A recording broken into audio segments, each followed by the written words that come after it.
So the question is, would it bleed to death?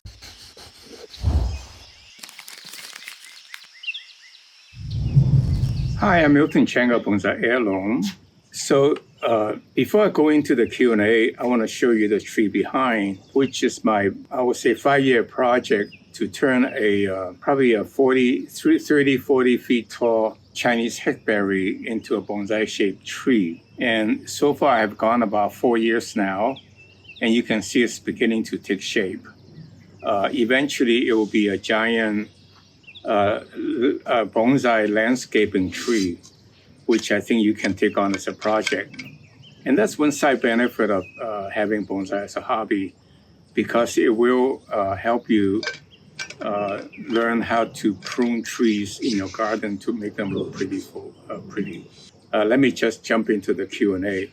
The first 3 or 4 questions is all about how not to kill the bonsai. The first one was like, I bought bonsai tree twice, and the tree has always died. What is the trick to keep them just growing and not dying?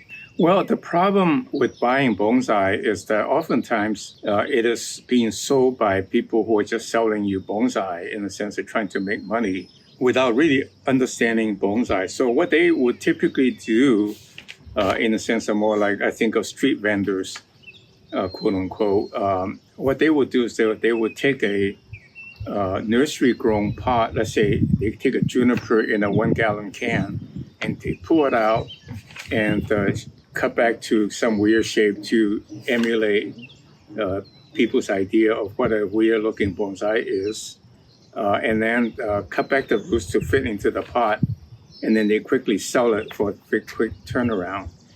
Well, the problem with that is that the roots are not well established. After you cut it, what's remaining is less fibrous roots, but more bigger roots on the top.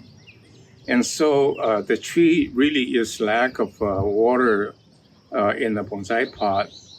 And not only that, there's the misconception to never overwater your bonsai. So the net result is that your tree dies. And the funny thing is about trees dies over time, especially like pine and juniper. Literally, it can take months before they die because there's enough moisture in the trunk, in a sense, in the bark and cambium layer. So what do? Well, first of all, put them in the shade outdoor. Most junipers and so forth, or even elm, likes to be outdoor, and but in the shade because the roots are damaged. And what you can do is to put a basin of water to put the trees in, so that the tree can be sitting in water for good several hours before the water line falls below the pot. I think with that, then you will probably keep them alive. But if you get a tree from Bonsaiheirloom, they're basically well-established fibrous roots, so you don't have to worry about that. But still, when you get a tree, for sure, keep the soil moist always. And never worry about overwatering because there's a good drainage hole below. And, tree don't die because it rained for months. So with that in mind, then have fun. I think it's okay to start with the inexpensive bonsai you buy from the street vendors. But there are also reputable vendors, in a sense, tree bonsai companies, so that you can buy from. So I wish everybody does well because, if more people are interested in bonsai, rising tide raises all boats.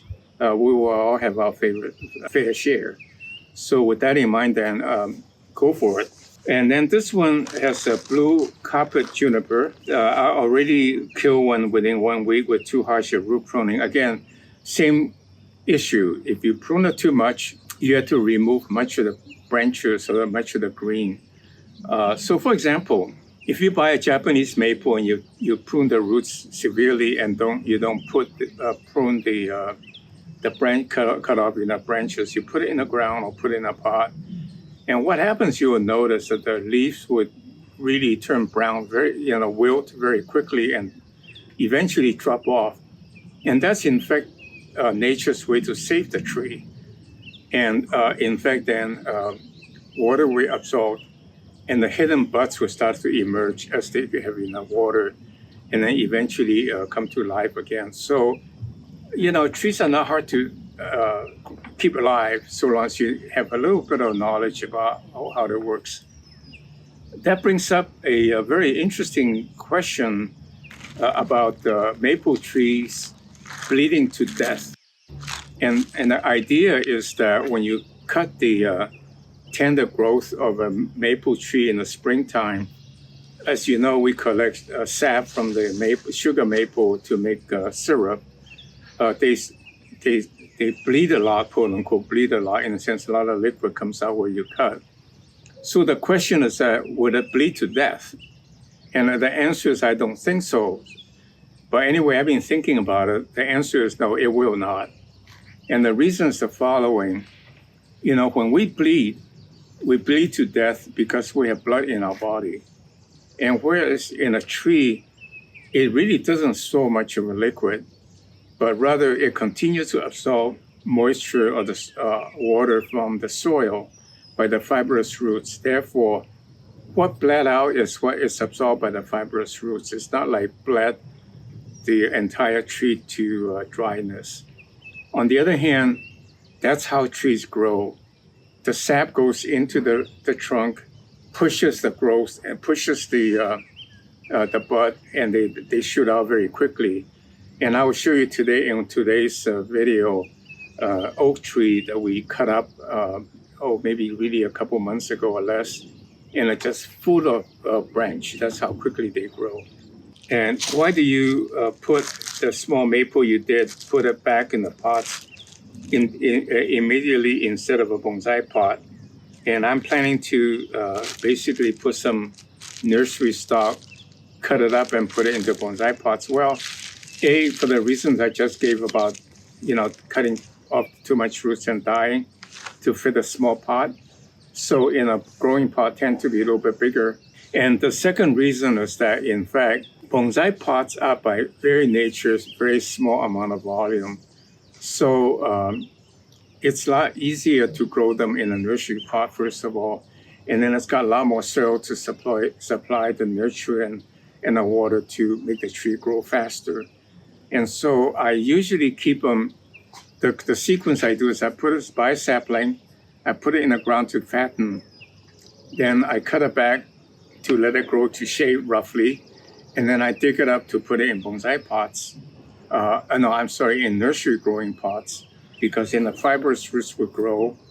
And then as I cut back, the tree is a lot more easily adaptable to a bonsai pot. So yeah, that's why I put the small maple into a growing pot instead of a bonsai pot. Then the other one is like, can you keep an evergreen bonsai pine indoor year round? And the answer is no. Maybe, I would say maybe, because a pine especially needs a lot of sun. What happens is that it can probably keep indoor for a couple, 3 months and still look nice and green, but not quite as green, slight yellow. And if you take it out and then eventually die because it doesn't have enough photolysis. But if you take it out after a couple, 3 months into the sun quickly, then it gets sunburned, which is also could kill the tree if it's too far gone. And so I think most of the bonsai, especially evergreens, are really outdoor trees. But I have to admit, I say maybe because you can use a grow light, which are really optimized spectrum to simulate the sun. So if you have a bright grow light and put your pine tree under the sun, it probably isn't going to kill the tree, but certainly isn't going to grow as vigorously as if it's outdoor, in the full sun for that matter. So I should be updating my pine trees soon, because the needle grow very rapidly from a little bud, the candle, and now the needles are coming out. So I will let the candle become the needle a little bit longer so that there will be more nutrients into the tree to feed the bark, the trunk, before I show you to cut back to show you what I do next. How many weeks after the leaves push out do we prune? I thought they had to be hardened off. That will be late May or early June. Well, I think to prune your trees in early May and June to allow the new soft branches to grow to harden is a very good idea.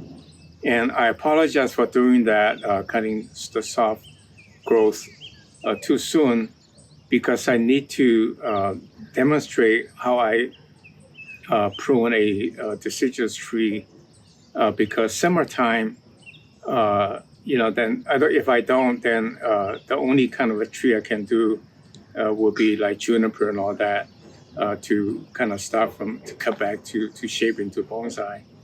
But if I had my preferences, not worrying about having subject for videotaping, then in fact, for deciduous trees, ideally is to cut it once or twice, or maybe at most 3 times a year.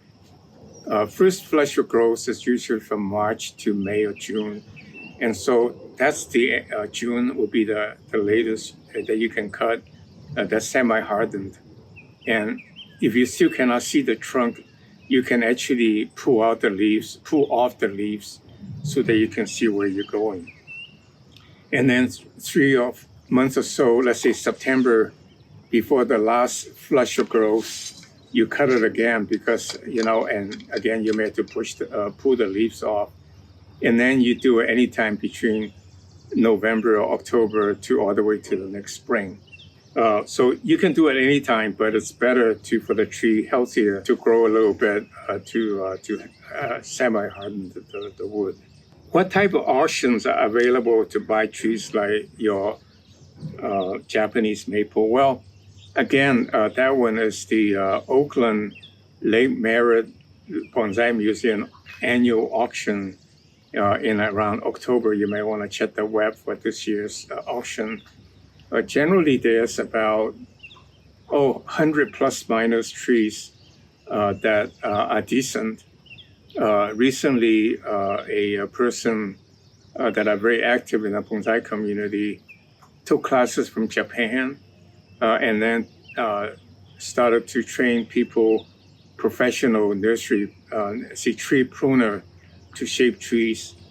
Dennis, he donated his entire collection, 400 trees. So I went overboard and picked up maybe 8 or so bonsai, and I'm very pleased that I did, although some are that needed repotting long ago, and I wound up killing maybe, I would say 2 or 3 out of the 8, but the rest of them are doing well. How do you grow your tree before wiring for the next show? Will wiring too young be bad for the tree? Well, generally when the branches are really young, when you wire it, the branch grows very fast. The young branches grow very fast. So you wind up girdling the trees really fast. So for example, in the springtime especially.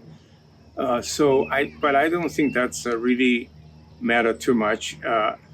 But in a sense, how long you leave the wire on is the main issue. You can wire the tree at any time, but be ready to remove the wire sooner in the spring fast growing period. And then winter time, you can leave it longer, but still you don't want it to gird the branches. So with that in mind, then I think that's all there is for today. Thank you very much for watching. Please like, that's my reward, and that's my brownie point.